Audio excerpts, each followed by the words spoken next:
Do you think we should be giving weight loss jabs to 6-year-olds? Researchers in the US say the medication could be effective on obese young children or those with type 2 diabetes. They're already given to some children in the UK under very specific circumstances, but maybe you think 6 is just too young. A study found the jabs had a significant impact on their weight, but could cause side effects like nausea or vomiting, constipation, things like that. 1 in 10 children in England is starting primary school obese, so this really is an issue, and it rises to more than 1 in 5 by the time they're 10 or 11. So do we need to intervene with medication and stop the problem early? I think when it comes to children and medication, I think we always need to be careful. But I have to say, I personally have just come off a 6-month journey on Mounjaro, and for me, it was the best thing that I've ever done for my health.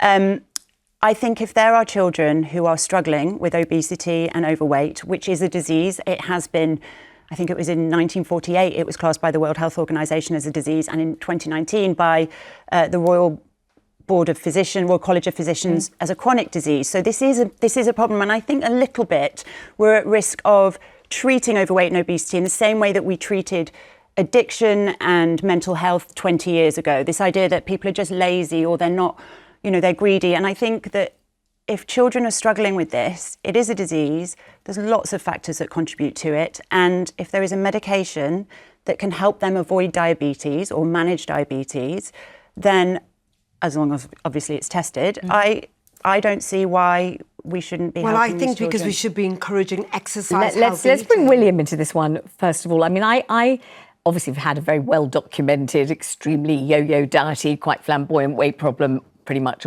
ever since I was on TV. So people have seen me get much, much bigger, then a little bit smaller, bigger and bigger, then a bit smaller, going on and on and on. I never noticed. Oh, God. You must be the only person who didn't. But what I could say is it didn't start when I was a child. And the reason it didn't start when I was a child was because my mum was in charge of what we ate. So we weren't able to sort of gorge on sweets or eat too much pudding or anything like that because my mum was firmly in charge and didn't have enough money and didn't really live near a shop, and I just wouldn't have been allowed to splurge in that way. So I only really started putting on weight when I was an adult, and I was way out of control and, that kind of a thing. But so do you think that it's quite extraordinary that so many very, very young children have such severe weight problems? Well, it's incredibly depressing, and the bizarre depressing thing is it's now a sign of poverty, which really shows you where things have gone wrong. And my view is that if there's money to be spent, it needs to be spent on prevention. Because if you've got a family living in poverty where their choices or the choices fostered upon them, however you want to make it, that they can say, well, it's fine because there's a way out for my kid by giving him a jab. That to me is just mentally the completely wrong approach. The solution has to be in movement, in what you eat and how you exercise. It has to be about parental responsibility. It has to be about the food that we supply in schools. It has to be about exercise, mandatory exercise, star jumps, whatever. You have to get people moving. But the problem is we have moved ourselves into this slob culture where, it's not that you even have to change the channel. You just look at your phone now. And from a very young age, we are not moving. We don't scrub our doorsteps anymore. Children, I'm not saying children should go up chimneys, but we move. We don't. Few people walk to school. It is the problem of the problem of obesity is a very, very complex issue. As we know, it costs more to this country than the threat of terrorism. And it is now weighing on the NHS. And so, but I'm not a fan of the look at the symptoms and slap a prescription. I always think we're going to take a break. We'll hear from Narinder. Kat, you can say whatever you want to say about it after the break. But I tell you one thing that would concern me is that so many of the guests that I've had on this show, so many panellists who are on Mounjaro or Ozempic or whatever, Wegovy, they say they absolutely love it, they adore it, they're never coming off it. Narinder, you had a whole experience on them, I know. So I had a disaster on them, so that's why I worry that giving 6-year-olds, I think there's better ways. So I agree with William. The problem is, the minute you come off these injections, your appetite will come back. So are you suggesting 6-year-olds who should be put on them and then that would be for the rest of their life. That's not safe. That's not any way of saying that this is how we control weight in this country. When you say, Narinder, that you had an issue with them, it was, let's face it, partly your own responsibility Well, for I fibbing. overdosed a little bit. Let's just get it clear.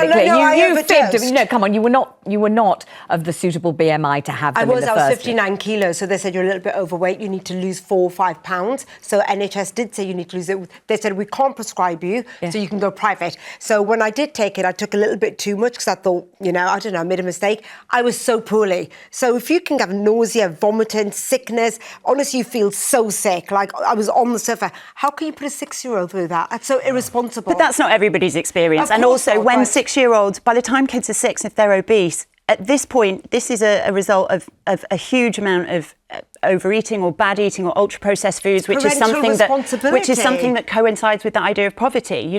That's why it's aligning, because those foods are really cheap, but they're designed to be addictive. So these kids are essentially addicted to these foods that make them unwell. But that's parental responsibility. It is parental responsibility, but I don't think all parents are fully aware of the damage that those foods can do to your physical body and your brain. Put a jab in them instead. What I'm saying is, once you've got a kid at that point who's overweight and struggling with diabetes, just doing more exercise and changing food isn't always possible. This kid his neural pathways have been built into eating these foods, and you do need a bit more help. It's rehab in a certain sense, where while they're on jabs, it goes alongside with an eating plan and exercise. An obese child, there is no way they can lose weight without having a jab. I mean, surely not always. No, I'm not saying that. Surely you can retune these neural pathways and teach someone and get people to exercise and gently educate them about what a proper food is, to literally, you can. But to if these avoid kids come ultra-processed foods. If these kids come from schools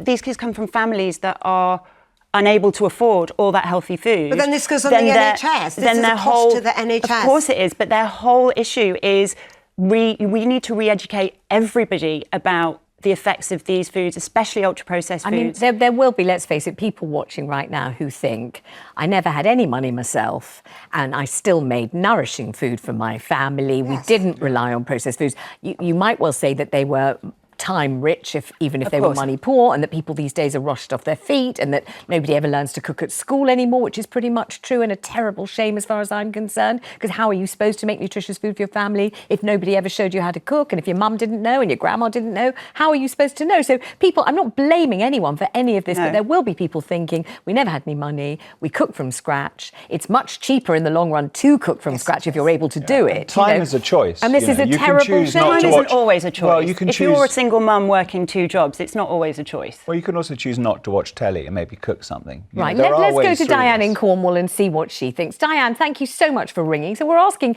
do you think that we should use the fat jabs on obese 6-year-olds? And you can see my panel very divided today. How do you feel about it? Well, Vanessa, I certainly agree with Narinder. Right. I think it would be an awful thing to do. And I can remember when we were on rations after the war, and you didn't see any overweight children. And also when you look at the dreadful situations in famine countries, no overweight. But as I got older and I wanted to lose weight, I went to the different, suggested, I won't say the words. You can say Weight Watchers, Slimming World, all of those sorts of places, I suppose. Yes. Fine, yes. And lost the weight. Yeah. But it's not that matters. It's getting my state of mind right, because when something is bad news or I'm apprehensive, I eat all the rubbish that's available today. I know exactly what you mean. Absolutely. They call it eating your feelings, don't they? And it's not because you're hungry, it's because you're sad or you're lonely or you're bored or you're miserable, disappointed. Diane is quite right, because this country, we came out of the Second World War literally with negligible rates of obesity. Yeah. The ration diet is the only diet that's actually been imposed on an entire country that's proved to work. But the problem is that post-war, we embraced freedom. The freedom to choose, to import, to export, the freedom, the machinations of manufacturers to create food, and then the money to afford it. And it's this huge societal change that's created this absolute crisis. Yeah. And it is a crisis, and it's something that we should be talking about a lot more. Well, we are. We're talking about it almost every day on this show. We talk about it all the time. Let's go to Daniel in Derbyshire. What do you think, Daniel? 6-year-olds on fat jabs? I don't think it's appropriate. It's not really appropriate for some adults to be doing it, let alone children. Ultimately, I'm a nutritionist as well, and I think we're missing a whole point of actual the education side, the practical skills that you need, learning about nutrition, learning how to actually cook fruit and food, not order anything or order food off an app nowadays, but actually basics. And the other thing is, a lot of these weight jabs, actually, you lose a lot of muscle mass. And if you haven't learned the behavioural skills of how to educate yourself about nutrition and actually cook food from scratch, then what would you do after you've lost the weight? You're still going to eat the same foods and the same things you did prior, so you put the weight back on. So it's sort of, it's a cycle that you end up being in. So it's effectively pointless, and it's ridiculous that we're talking about 6-year-olds having a weight loss jab. Daniel, thank you so much. Let's move on to Layla. She's on the line in London. What do you think about this, Layla? You're not keen to start the jabs with 6-year-olds, I don't think. Hi, Vanessa. Not at all. I just think it's a get-out ploy. At the end of the day, the same way in which they taught children to get their parents to stop smoking, it's the same way that children can do the same thing to parents. And why can't the school run some sort of course or some sort of something the government can do in order to teach parents how to feed their children properly? And as soon as they come off these jabs, this is a continuous life thing, because as soon as they come off those jabs, they'll be gaining weight, they still wouldn't have learned how to eat properly, and it will be an ongoing lifetime moneymaker. Layla, thank you. Let's go to Pauline in Somerset. What do you think, Pauline, about this? I don't actually think it's about the money. I think we should actually think of the long-term implications. I was a guinea pig for Vieta Bajorian, and I did that, and it was rolled out as Ozempic and Victoza and other things. Anyway, my take on it is that my son, as a result of Mounjaro, has now got thyroid problems.